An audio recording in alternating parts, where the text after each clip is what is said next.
Welcome back to the channel. We're here on a beautiful Friday morning when it's going to be, I think, 86 degrees today. Perfect day to pour some cores and do some exterior waterproofing, tarring. Concrete truck just came a few minutes ago for the conveyor. Conveyor was a little bit extra. I think it was like $200 extra. And it's tough to get those because they don't have a lot of them. You got to schedule ahead. Keep that in mind, especially in the height of the building season, summertime. Unless you're in the south, which you guys are lucky. You always have good weather.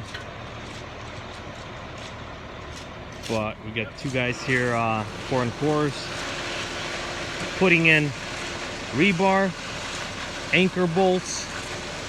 They went through before the truck came here. Just set all the rebar about every 4 feet. That way they're all ready to go. So they're doing that, and then putting in anchor bolts in the same spots where they're pouring the cores and where they're putting the rebar in.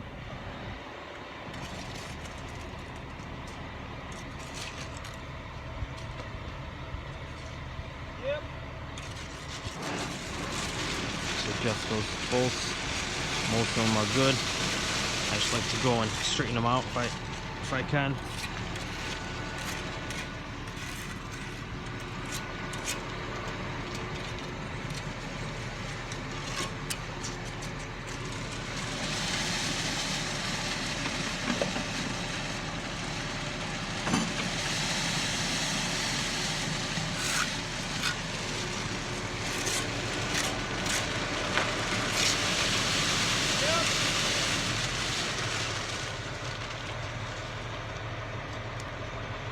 I guess the advantage of having just a frost wall, you really can see how much concrete you're pouring. You can see all the way down to the footer with the six rows.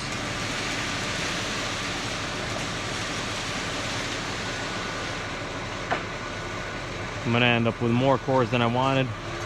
The minimum you can order is 5 yards without getting charged. If it's anything that's less than 5 yards, you get charged an extra $150. But an extra yard of concrete is $130. So it's a no-brainer. I just said bring me the extra concrete and they'll just fill more cores after they go around with filling the first ones. And we'll get more of a solid wall here.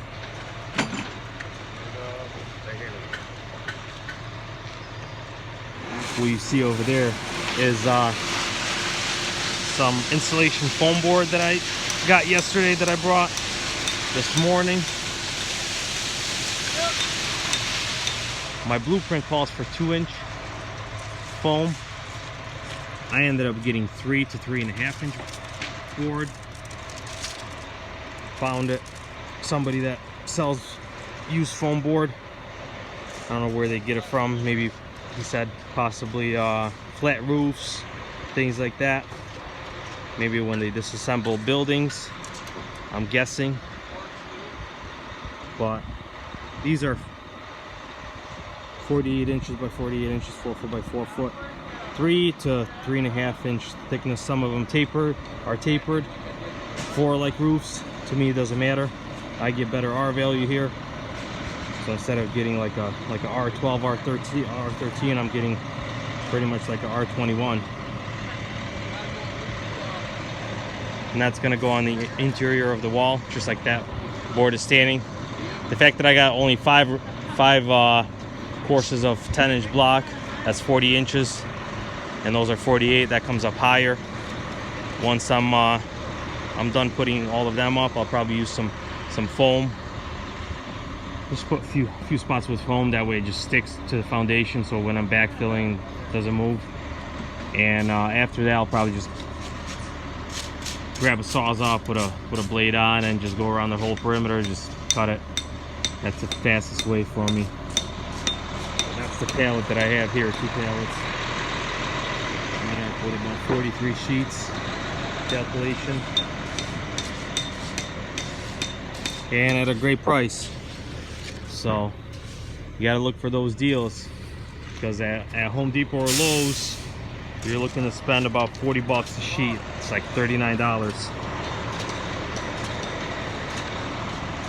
You start looking on Craigslist or Marketplace for some wholesalers that get this stuff in bulk, and get a great deal on insulation and other materials. That's my spot right there for the 3 pads that are gonna hold up the house, essentially in the middle for the monoposts. Had to build it up with the block because my grade is so much lower. So initially they poured in 8 inches of concrete on the bottom of the pad, and then they built up the grade with the block, and now filled that with complete concrete. So it's a nice solid piece of concrete, basically. Add some strength to my LVL beam. That's where that's gonna sit.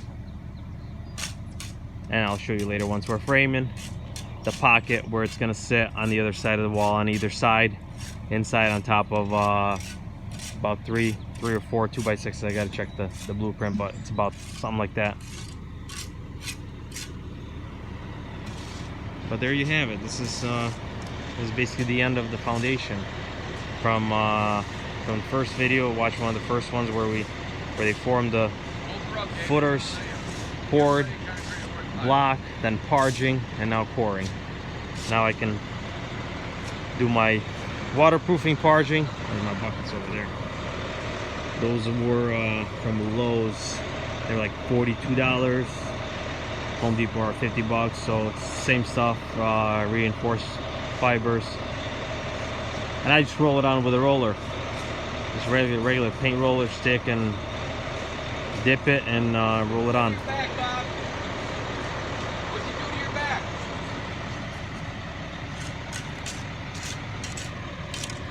So I'll get back to you on the next video when we're starting to frame, probably. Watch the videos, hit the notification button to get an update on every single video that I post, and like the video, subscribe them with your friends. Anybody that's looking to build a house, let them know. This will be a step-by-step for anybody that is not maybe a contractor, that hasn't done this. I'll give you the inside edge on how to do it yourself, or hire the right people to do it, with you being the general contractor. And you'll be able to save some money that way, instead of just having a builder do everything. Thank you for watching. Stay tuned for the next video, and we'll catch you next time. Thank you.